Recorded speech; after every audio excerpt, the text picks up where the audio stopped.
He's got as much experience as any player this year. He's 5 times in the championship round, but he's going against a very tough player, experienced Pete McCordic, who doesn't give matches away. He's a tough competitor. Out of Houston, Texas.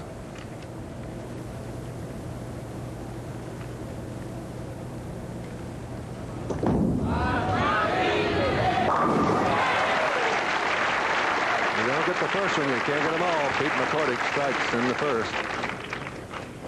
The key to watch for young Pete Weber, not only thinking about winning his first title, but can he hit the left-hand lane? We saw he got out to a quick start in the last match, and then he seemed to lose the left-hand lane, crossing over for a strike, going through the nose for the 3-6 spare, and then he went high again in the 10th frame. Let's see what he does. He's apparently killing the right-hand lane, but he has to put them both together to win the match.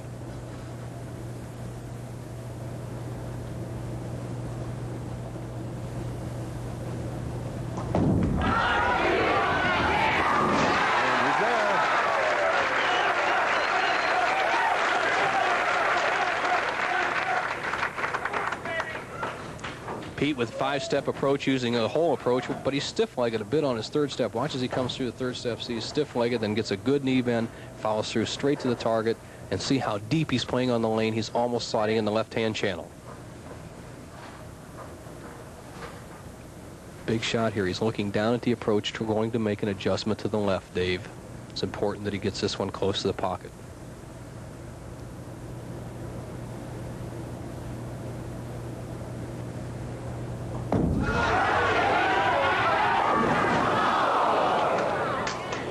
I think he made the right adjustment, though, didn't he? Didn't he? He struck, Dave, but he didn't strike, but he did make the right adjustment, and it's going to carry on through the match. If he can just give it plenty of room like that on every shot, he'll keep the ball in play, and he'll get his share of strikes with that big strike hook ball he throws. And that has to help him psychologically. Has to make this spare first, though.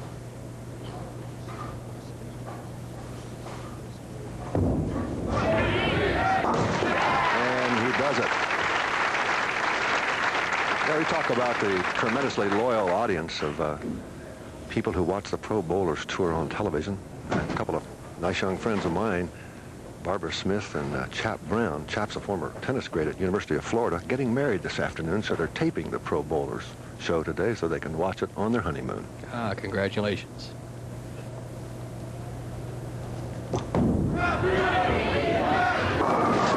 Little thin. Thought he had a strike. The right-hand lane a little bit tighter. Pete went through that shot very well, but remember, he only had 3 practice balls on each lane, so he wasn't absolutely sure that the lanes were different. Now he knows the right-hand lane is about a board tighter than the left-hand lane. No PBA title so far for this man. This could be his first one.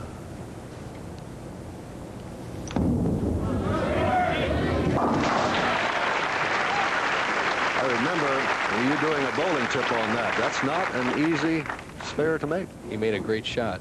Here's the form of Pete McCordic. The only little problem that Pete may have is occasionally he'll lose his backswing out to the right, but he comes straight through the shot with good lift, good follow through, and he's one of the steady players on the Pro Bowlers Tour.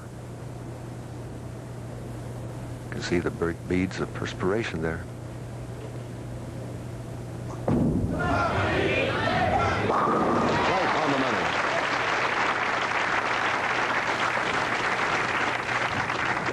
Second place finishes 1973 Northern Ohio Open, 1978 Portland Open, the 1978 Buffalo Open.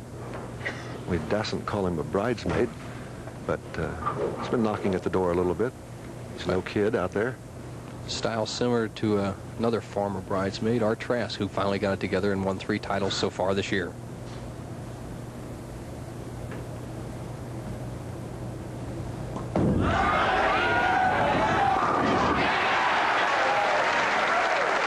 He does own lane 28, doesn't he? No doubt about it, that high backswing, the strong, powerful ball of young Pete Weber, keep his eye on the target all the way through and follow through towards the target. Notice how the inside of the forearm of young Weber goes right towards that 3rd arrow, solid in the pocket. No doubt about that one. Match all even through 3 frames.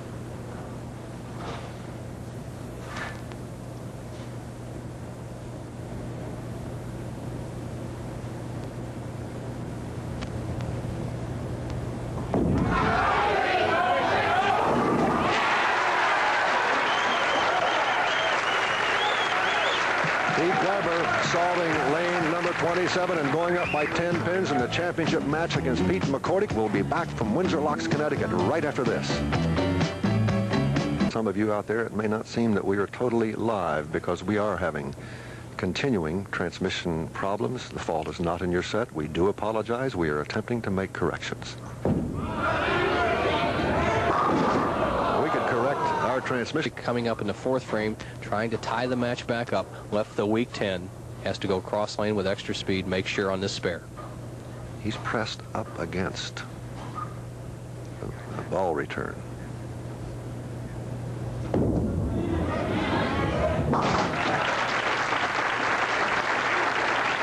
Pete McCordic out of Houston, Texas, 10 years on the tour and no victories. Bo Burton talked with him earlier and asked him why he's done so well here. I think the main reason I bowled so well this week here is during the finals I was able to move out and play between the first and second arrow, going pretty much up the boards. This is my best shot. It enabled me to carry. I felt real comfortable with the shot. I was able to make good shots and got loose with it. But he can't play that line today. He has to play between the second, third arrow, the track area.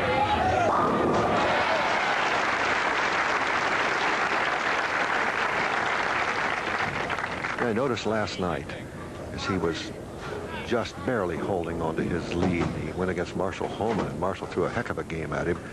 And Pete never smiled once until it was all over, and he knew that he was in the driver's seat. Never cracked a smile. Well, Holman had actually caught him with about 3 frames left, but McCordic came back with a turkey to be the tournament leader. Pete Weber could take a 20-pin lead with one more strike.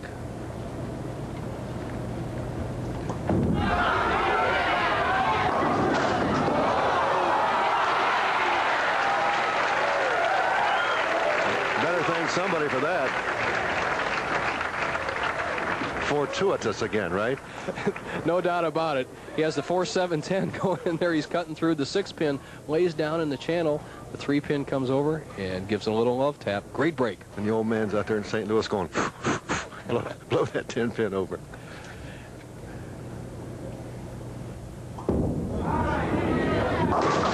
Very, very fortuitous. Pete Weber. We're going to take one more look at Pete Weber's release. If you want to learn how to energize the bowling ball, emulate this release. The thumb down early in the release, wrist right on the side, medium loft, about 12 inches over the foul line, good roll. He gets up to 15 revolutions in the 60-foot of lane, David. A power shot.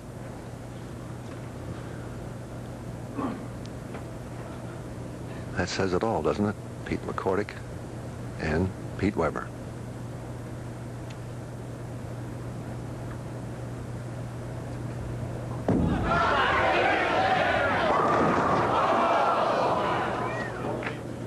Amazing how the game of bowling equalizes so quickly. Weber got a great break in the 5th frame when he broke up the 4-7-10. Then he leaves a shot you very seldom ever leave, a solid 9. That ball cutting through so sharply, the 5-pin got chopped off the 9. Normally that's a strike. Pete has to settle for a spare.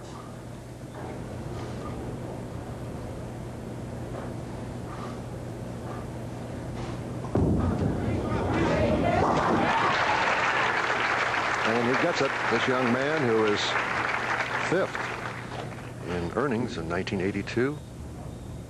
If he could win here today, you know, he'd go over the $100,000 mark in career earnings. Said, take that money today and make a down payment on a new house for myself and DeeDee. Well, that wouldn't be a bad idea right now. Pete McCordic hit light, left the 2-4-8 in the 2nd frame on the right-hand lane, then left the soft or weak 10 on a real good shot in the 4th. He needs a strike here in the 6th to take the lead in the match for the first time.